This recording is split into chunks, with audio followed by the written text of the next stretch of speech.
Counter-Strike Global Offensive just celebrated its 7th birthday last week, and it's fascinating to see just how much has changed since its introduction in 2012. The game has seen 2 major UI overhauls, countless balance changes, the removal and redesigning of several core maps, and a competitive scene that's played a big role in shaping the way we watch esports. In appreciating what's changed, it's easy to forget where the game started. A humble new start for the franchise, designed to facilitate competitive play and welcome new players with casual game types and tooltips, all while bringing the franchise's presentation up to date with Valve's design language. Veteran players remember the day the wooden doors in Dust 2 died, but few remember CSGO's console versions, and really, who could blame them? Global Offensive's oft-forgotten PlayStation 3 and Xbox 360 ports are, at their core, unsung heroes. CSGO started life as a simple port of CS source to consoles, headed up by Washington-based developer Hidden Path Entertainment, whose name you might recognize from their work on the Defense Grid series, or the remaster of Age of Empires 2. After seeing Hidden Path's work on the port, Valve saw an opportunity to evolve the series as a whole, and thus Counter-Strike Global Offensive began development as a full sequel in March of 2010. The game would still be released on Xbox 360 and PS3, but rather than just bringing the 6-year-old CS source to console, it would be a whole new game released on PC as well, an opportunity to bring the franchise back to the forefront of online gaming. The rest is history. And while a new Counter-Strike might have been inevitable, Source's ill-fated console port is responsible for shaping Global Offensive.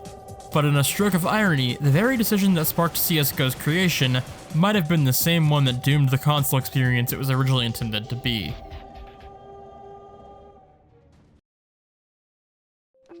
After a closed beta that lasted the better part of a year, CSGO released simultaneously on all 3 platforms on August 21st, 2012. At launch, the 3 versions more or less had feature parity. This was to be short-lived. Since version 1.0, CSGO on PC has received 350 updates, give or take. The console version hasn't. This game is a time capsule, straight back to the earliest days of Global Offensive. It's hard to find a concrete answer on how many updates the version received, if any, but CSGO on console was officially abandoned by summer 2013 at the very latest, as evidenced by the presence of the scaffolding in B Tunnel, which was removed just before the game's first birthday. This isn't Valve's first time abandoning a game on console. Valve's 7th generation console games are notorious for receiving little to no post-launch support. Disputes with Microsoft overcharging for updates led to content that was free on PC being paid on Xbox. And the console versions of Team Fortress 2 are in a similar state to CSGO, with neither receiving the vast majority of content updates or balance patches that completely transform the game in its later life. The PS3 version of TF2 never actually received a single patch, with long patch exploits running rampant, and modders spawning props giving themselves god mode and no-clipping into spawn rooms.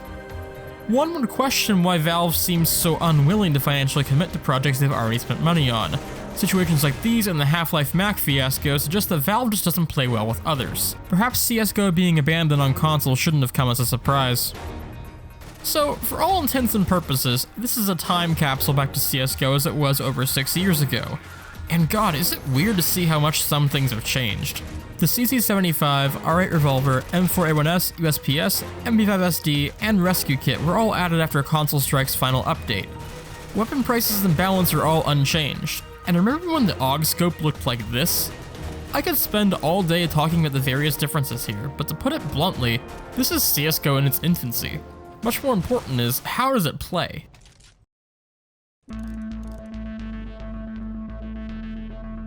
Counter-Strike is, at its core, a game of precision. There's a reason that players trying to climb the matchmaking ranks spend hours practicing their aim and workshop maps and changing placebo settings to be like the pros. In a game where one shot can often equal one kill, aim is paramount.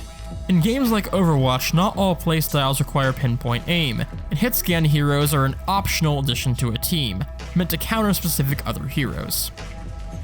Even Halo has bullet magnetism, generous hitboxes, and copious aim assist to account for the controller.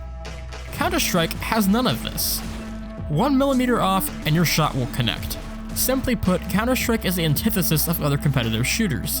Its sandbox is simple, but a low time to kill, strict hitboxes, and punishing damage make for a skill ceiling like a cathedral.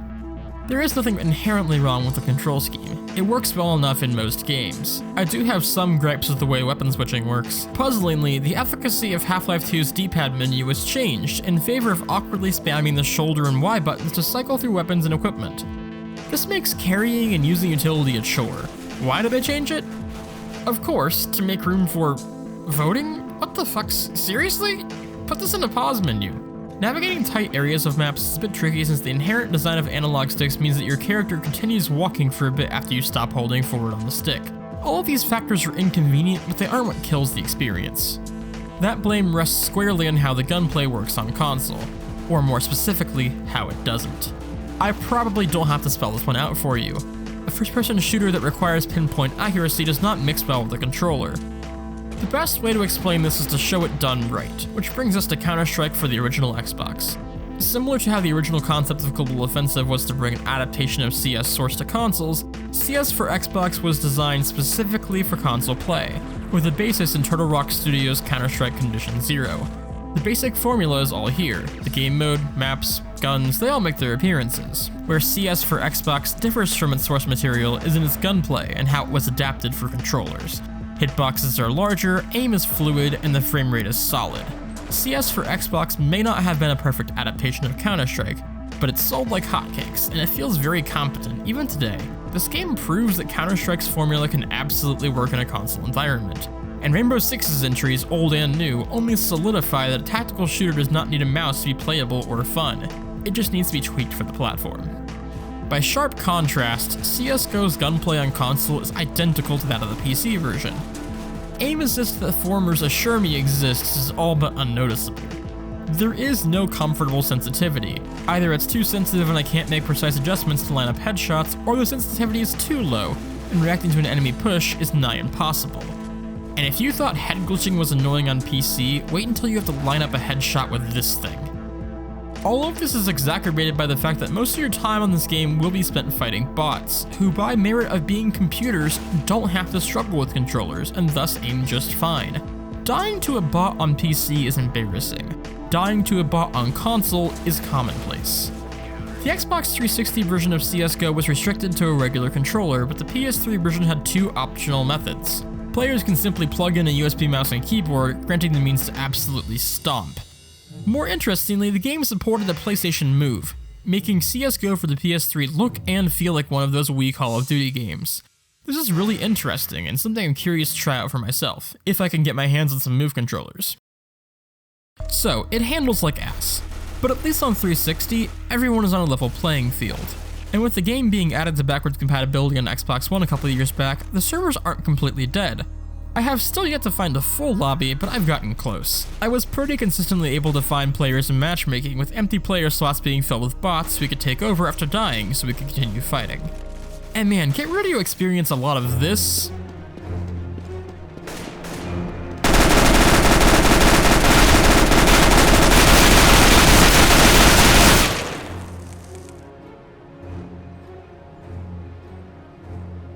This.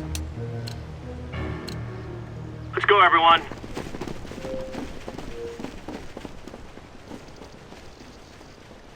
And even some of this.